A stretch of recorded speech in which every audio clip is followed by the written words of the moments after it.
स्वागत है आपका हमारे चैनल पर। मैं हूं आपके साथ शिप्रा जैनी।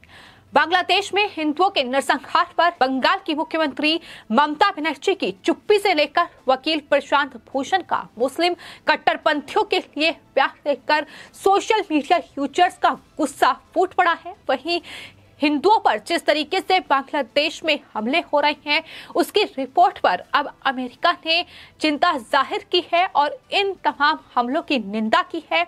इतना ही नहीं, यूएन ने भी ये कहा है कि बांग्लादेश की सरकार अल्पसंख्यकों की सुरक्षा सुनिश्चित करे। वहीं बांग्लादेशी लेखिका तस्लीमा नसरीन ने बांग्लादेश को जिहादिस्तान बताया है। जिस तरीके से लगातार बांग्लादेश में हिंदुओं पर नरसंहार हो रहा है, दरअसल बांग्लादेश में हिंदुओं पर हमलों का सिलसिला रुकने का नाम नहीं ले रहा है।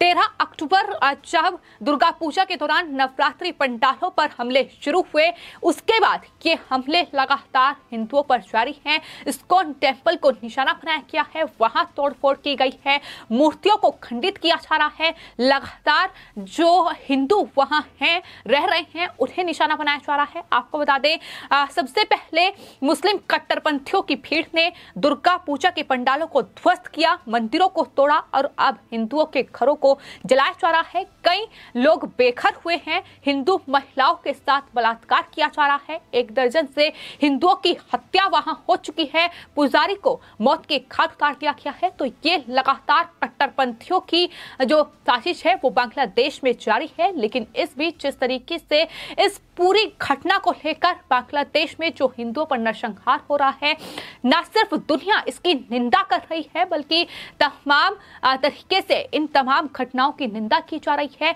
लेकिन वहीं हिंदुस्तान में बैठे कुछ ये विभाजनकारी शक्तियां हो या फिर वोट बैंक के लिए रोहिंग्या और घुसपैठियों को बसाने वाले राजनीतिक दल किस तरीके से इन मुस्लिम कट्टरपंथियों का गुणगान कर रहे हैं, उन तमाम लोगों का गुणगान कर रहे हैं जो लगातार बांग्लादेश में हिंदुओं पर नरसंहार कर रहे हैं। दरअसल वकील प्रशांत भूषण ने हमलों को अंजाम देने वाले कट्टरपंथी मुस्लिमों की भूमिका को नजरअंदाज करते हुए पूरा मामला जो है उसमें लीपापोती करने की कोशिश की है। प्रशांत भूषण की चुप्पी के बाद उनका एक ट्वीट सामने आया जिसमें उन्होंने द लाइव टीवी नाम के एक प्रोपेगेंडा चैनल की एक वीडियो को साझा करते हुए उन्होंने लिखा कि दरअसल बांग्लादेश के लाखों बहुसंख्यक मुसलमान हिंदुओं की रक्षा में सड़कों पर उतर आए हैं। लेकिन असलियत क्या है?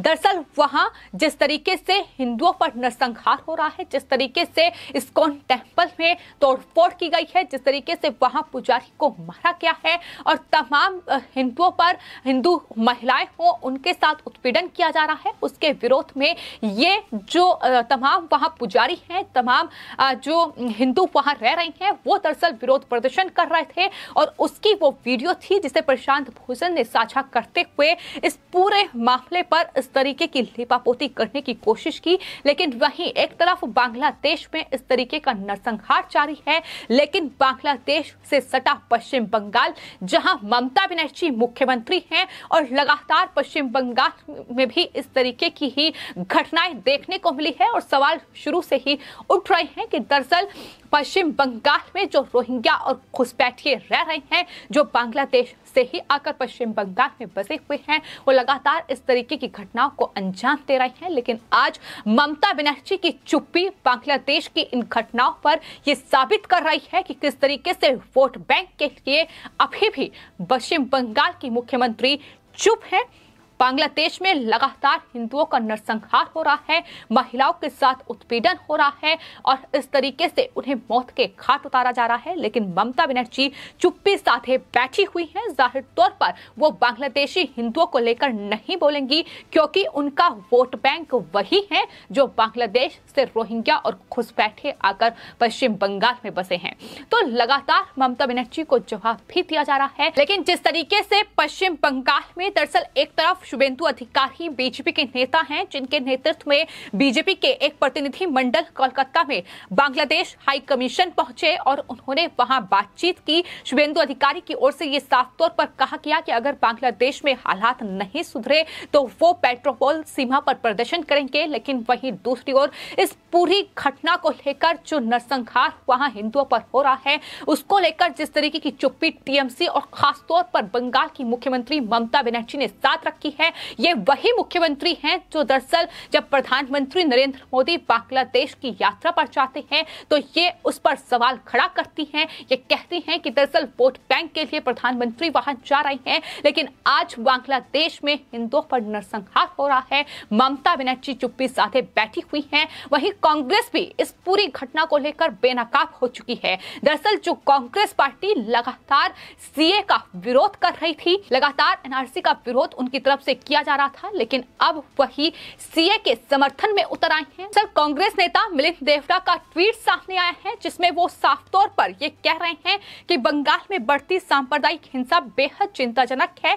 धार्मिक उत्पीड़न से पलायन कर रहे बांग्लादेशी हिंदुओं की रक्षा और पुनर्वास के लिए सीए में संशोधन किया जाना चाहिए। भारत को बांग्लादेशी इस्लामवादियों के साथ भारतीय मुसलमानों की बराबरी करने के किसी भी सांप्रदायिक प्रयास का अस्वीकार और विफल करना चाहिए। ये उनकी तरफ से ट्वीट किया गया है। याद रखें कि ये वही कांग्रेस पार्टी है, ये वही कांग्रेस पार्टी के नेता हैं जो लगातार सीए का विरोध कर रहे थे, लेकिन अब जिस तरीके से ये सीए का समर्थन कर रहे हैं, जाहिर तौर पर दिखाई दे रहा है कि किस तरीके की खोखली राजनीति ये लगातार करते आए हैं और एक बार फिर से वही किया जा रहा है। इतना ही नहीं, शिवसेना की सांसद प्रियंका चतुर्वेदी ने भी ये सवाल किया है कि आखिर सीए कब लागू किया जाएगा। याद रहे कि ये वही शिवसेना है जो लगातार सीए का विरोध कर रही थी। प्रियंका चतुर्वेदी की ओर से बांग्लादेश में हिंदुओं के हालात पर चिंता जाहिर की गई है। उन्होंने कहा है कि दुर्गा पूजा समारोह में जिस तरीके के हमले हुए, इस्कॉन मंदिर पर हमला हुआ, बांग्लादेश में हिंदू अल्पसंख्यकों के घरों पर हमले हो रहे हैं और भारत सरकार की ओर से चिंता का एक शब्द भी सुनाई नहीं पड़ा है। कहाँ है बहुचर्चित सीए? ये प्रियंका चतुर्वेदी की ओर से ट्वीट किया गया है। तो तमाम नेता जो लगातार सीए का विरोध कर रहे थे, जिसे सिर्फ इसलिए ही लागू किया गया है कि ताकि बांग्लादेश, पाकिस्तान, अफगानिस्तान से आए हिंदुओं को नागरिकता भारत की मिल सके, लेकिन तब वोट बैंक के लिए, तब किस तरीके से मुस्लिम तुष्टिकरण की राजनीति करने वाली ये तमाम पार्टियां इसका कड़ा विरोध कर रही थी। लेकिन अब एक बार फिर से वोट बैंक के लिए, सरकार को घेरने के लिए इस तरीके से सीए का समर्थन इन्हें मजबूरन करना पड़ रहा है और ये सवाल पूछना पड़ रहा है कि आखिर कहां है सीए। हालांकि सीए को लागू करने की तमाम जो कोशिशें हैं वो केंद्र सरकार की ओर से जारी है, लेकिन फिलहाल बांग्लादेश में हिंदुओं पर नरसंहार कहीं ना कहीं इसलिए चिंता का विषय है क्योंकि लगातार हिंदुओं को टारगेट जो है वो किया जा रहा है। न सिर्फ बांग्लादेश में, यही जम्मू कश्मीर में भी देखने को मिल रहा है कि किस तरीके से ये टारगेट किलिंग की जा रही है। लेकिन आपको बता दें, इसको लेकर बांग्लादेश की एक लेखिका है तस्लीमा नसरीन, जिनका बयान सामने आया है। उन्होंने ये हिंदुओं के खिलाफ हिंसा के कारण बांग्लादेश को जिहादिस्तान करार दिया है। उन्हें कहा है कि बांग्लादेश में जिस तरीके से हिंदुओं पर नरसंहार हो रहा है, मदरसे कट्टरवाद के लिए लगातार जो शिक्षा है वो दे रहे हैं, कट्टरपंथी जो ताकतें हैं वो लगातार मजबूत हो रही हैं इन मदरसों के जरिए। और शेख हसीना सरकार पर निशाना साधते हुए उन्होंने कहा है कि राजनीतिक लाभ के लिए धर्म का शोषण उनकी सरकार की ओर से किया जा रहा है। इस तरीके से जो बौद्ध और हिंदू बांग्लादेश में रह रहे हैं, उन्हें तीसरे दर्जे के नागरिक वो बांग्लादेश में बन गए हैं। हिंदू विरोधी मानसिकता बांग्लादेश में दिन प्रतिदिन बढ़ती जा रही है और ये तमाम बड़ी बातें उनकी तरफ से दरअसल पीटीआई से बातचीत करते हुए कही गई हैं। तो किस तरीके से जिहादिस्तान अब बांग्लादेश बन रहा है, सरकार भी अब वहां के हिंदुओं के लिए कदम उठाए, ये लगातार मांग देश की जनता कर रही है। लेकिन यूएस और यूएन ने इन पूरी घटनाओं को लेकर निंदा की है और चिंता भी जाहिर की है। जहां एक तरफ अमेरिकी विदेश मंत्रालय की ओर से बयान जारी करते हुए यह कहा गया है कि धर्म की आजादी और आस्था का विषय मानवाधिकार से जुड़ा हुआ है। दुनिया का हर एक व्यक्ति, फिर चाहे वो किसी भी धर्म में आस्था रखता हो, उसे दरअसल अपना त्योहार मनाने की पूरी आजादी होनी चाहिए। और यही बांग्लादेश में हो रहा था। वहां दुर्गा पंडाल लगे हुए थे, लेकिन जिस तरीके से वहां पंडाल पंडाल में तोड़फोड़ की गई, जिस तरीके से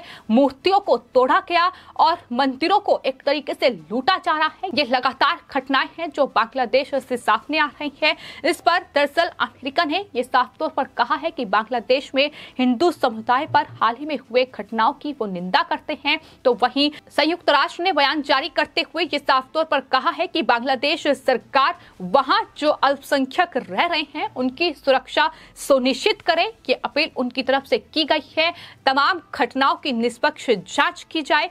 हालांकि एक तरफ जहां तमाम दुनिया के बड़े देशों की ओर से इन घटनाओं की निंदा की जा रही है, लगातार ये मांग बांग्लादेश सरकार से की जा रही है कि इस पूरी घटना की जांच होनी चाहिए, इन कट्टरपंथियों पर शिकंजा कसा जाना चाहिए। लेकिन वहीं हिंदुस्तान में बैठे ये रोहिंग्या और बांग्लादेशियों पर जो घुसपैठे हैं, वोट बैंक बटोरने वाली राजनीतिक पार्टियां और प्रशांत भूषण जैसे ये विभाजन का ही जो ताकतें हैं, किस तरीके से इन मुस्लिम कट्टरपंथियों की एक बार फिर से पैरवी कर रही है, जो कि जाहिर तौर पर बेहद अफसोस की बात है। लेकिन वहीं बांग्लादेश में रह रही लेखिका तस्लीमा नसरीन ने यह साफ कर दिया है कि हिंदुओं के खिलाफ जो घटनाएं हैं वो लगातार बांग्लादेश में बढ़ रही है और बांग्लादेश अब जिहादिस्तान बन गया है। आपको बता दें, जो आंकड़े बयां करते हैं, दरअसल बांग्लादेश में पिछले 37 सालों में जो 13% हिंदुओं की आबादी थी वो घटकर अब 8% हो गई है। तो ये नतीजा है कि किस तरीके से हिंदुओं की आबादी लगातार घट रही है। हिंदुओं को दरअसल टारगेट किया जा रहा है और इस पर हिंदुस्तान में बैठे ये तमाम लोग किस तरीके से अफसोस जाहिर करने के बजाय, इसकी निंदा करने के बजाय इन कट्टरपंथियों का साथ दे रहे हैं, जो कि देश के लिए जाहिर तौर पर बेहद दुर्भाग्य की बात है। फिलहाल आपकी इस पूरे मामले पर क्या राय है, हमें कमेंट बॉक्स में जरूर लिखें और चैनल को सब्सक्राइब करें। धन्यवाद।